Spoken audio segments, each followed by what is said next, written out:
En septembre dernier, 5 hydravions se sont donné rendez-vous sur le lac de Biscarrosse, dans les Landes, pour le premier raid Latécoère Hydravion. L'objectif, rejoindre Monaco en se posant chaque jour sur un nouveau plan d'eau. Une grande première visant à faire renaître l'hydraviation en France. Car bien que le pays soit le berceau des hydravions, amérir sur les nombreux lacs ou en mer n'est pas une simple affaire.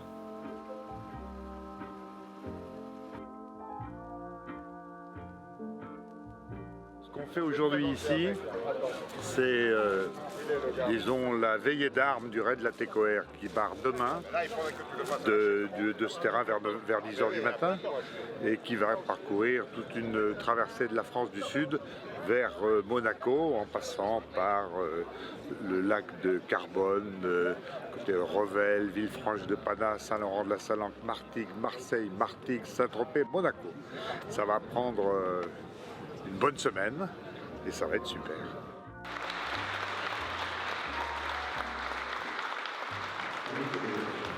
Voilà. À l'issue de ce premier raid hydravion Latécoère, c'est une preuve vivante qu'une mémoire, qu'une histoire, ça s'entretient, ça se développe, qu'il y a toujours des gens ambitieux pour aller plus loin, passionnés, motivés, avec l'envie de réussir ce qui n'a pas encore été fait, de réussir parfois l'irréalisable, à l'exemple de Pierre-Georges Latécoère. Hangar Pierre-Georges Latécoère, inauguré par Madame Marie-Vincente Latécoère le 5 septembre 2015. J'ai refait tous les calculs, notre idée est irréalisable, il ne nous reste plus qu'une chose à faire, la réaliser.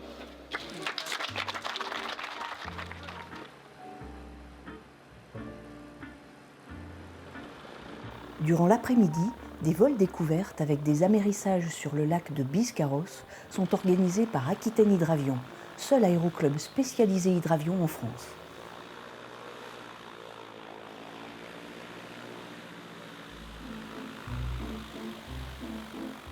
En 1930, Biscarrosse fut choisi par Pierre-Georges Latécoère pour devenir le lieu de montage et d'essai des plus grands hydravions français.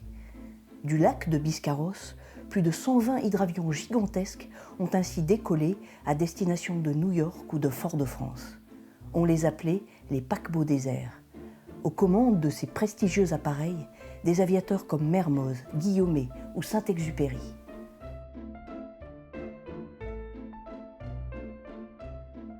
Et donc on se pose tranquille à Muret, là on fait nos pleins, on rediscute un poil de l'organisation parce que c'est pas simple. Là-bas. Pour faire ce raid, on a été confronté à plusieurs difficultés. Première difficulté, elle est administrative. L'hydraviation en France, c'est quelque chose qui n'est pas très connu, qui est un mix entre le maritime et l'aérien. La législation est assez floue. On a rencontré des difficultés administratives.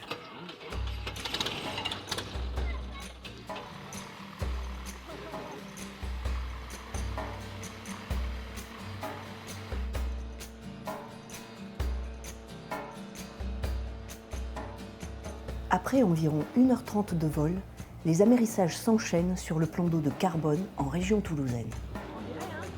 Mais oui, il y en a 2 comme ça. Pour que cette hydrosurface soit accessible, des autorisations ont dû être demandées à la mairie bien sûr, mais aussi à EDF, propriétaire des lieux, ainsi qu'à la préfecture de Toulouse. Le site étant protégé, il fallait également démontrer que les hydravions n'ont aucun impact sur la faune et la flore. Vous gardez les pieds au plancher, hein? Je sais pas, voilà.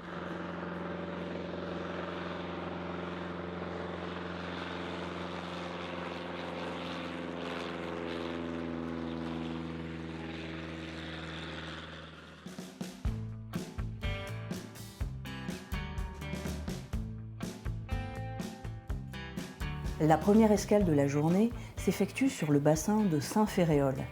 L'hydrosurface, sur ce plan d'eau de 1600 mètres de long, a également été ouverte à l'occasion de ce raid.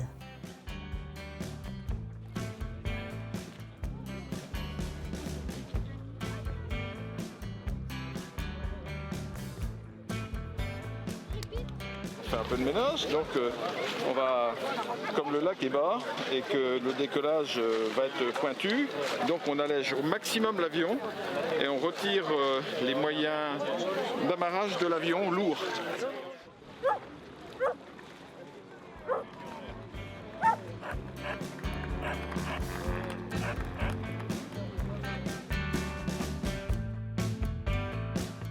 Je passe en dessous de 1000 pieds. De toute façon, on va faire les tours de piste à combien là-bas? Pieds. Ah non, sur Saint-Laurent de la Salanque. À 500 pieds. On fait comme Biscarrosse. Oui, 500 pieds. On se fait 500 pieds. Voilà, il n'y a pas de souci. 1020 ici. Donc on met les atiers 1020 ici.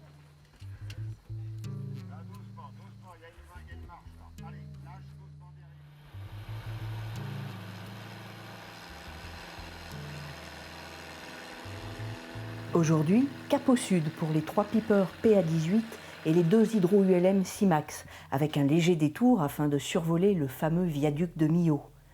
Et en fin de matinée, c'est un nouveau plan d'eau que les équipages découvrent.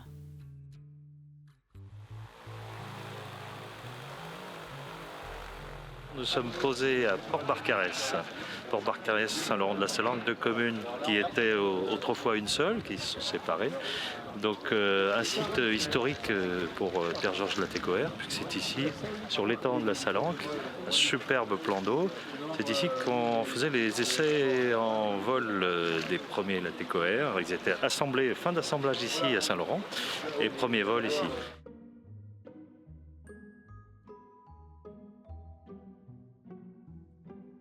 C'est ici, à Martigues, que l'hydravion est né.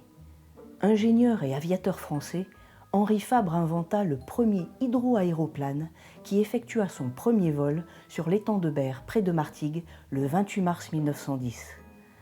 L'appareil parcourut 800 mètres au-dessus de l'étang et se posa sur l'eau.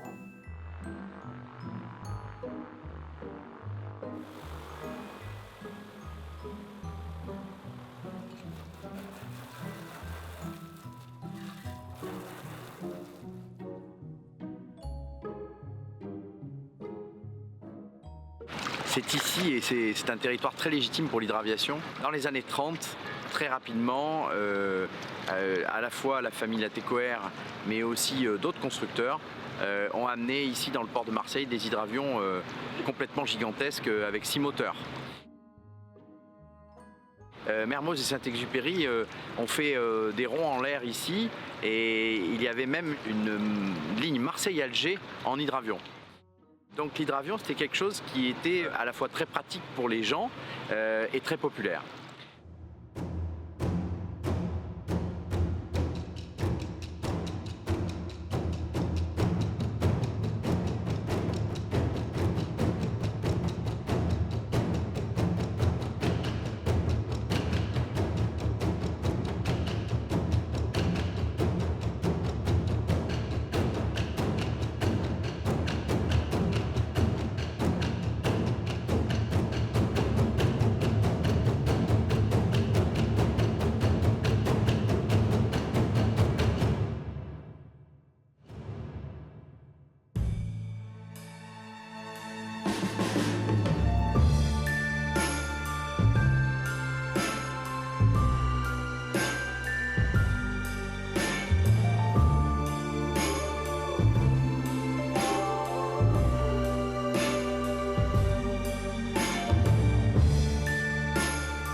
Aujourd'hui, 70 ans après, c'est la première fois qu'un hydravion gigantesque, mais aussi des petits avions du raid Latécoère vont re-rentrer dans ce vieux port mythique qui est le plus grand port intramuros d'Europe, avec 3200 anneaux.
sommes l'hydravion le plus connu actuellement, le plus gros en France, donc je pense qu'on devait y être. Au début ça me paraissait irréalisable, mais finalement en réfléchissant, en s'entraînant, en voyant tous les problèmes, on est arrivé aujourd'hui à mettre un canadair dans le port. Enfin pour moi c'est assez extraordinaire quand même, j'y croyais pas du tout au début.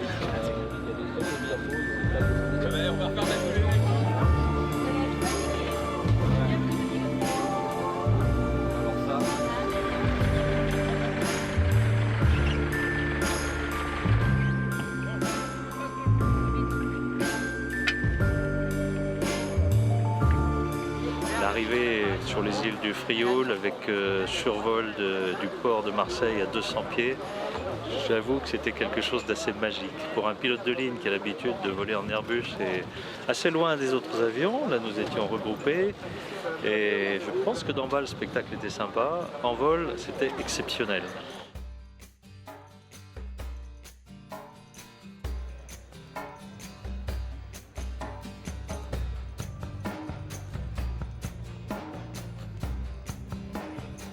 C'est dans le golfe de Saint-Tropez que les appareils amérissent aujourd'hui. Les Piper s'amarrent sur la Grande Jetée, tandis que les Sea-Max font escale dans l'anse de la Ponche.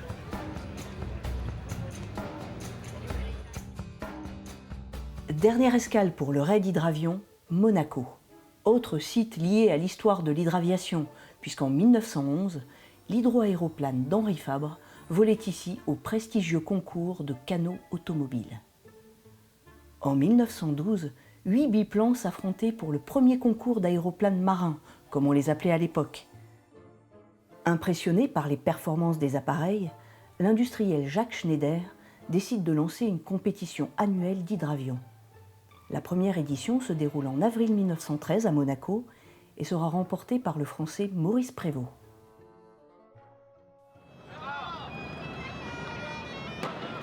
Invité à l'occasion de la Monaco Classic Week, le raid Latécoère hydravion est accueilli par les sirènes des yachts, des canots et des voiliers de tradition.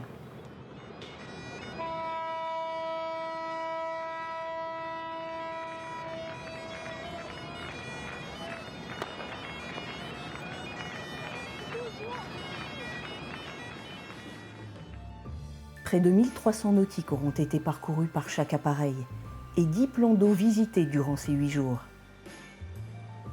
Le raid aura su prouver que l'hydraviation en France peut bel et bien renaître. L'initiative aura également permis de montrer qu'il est possible de se poser en toute quiétude, aussi bien en mer que sur nombre de lacs dont la France regorge, et même de s'amarrer dans les ports au cœur des villes.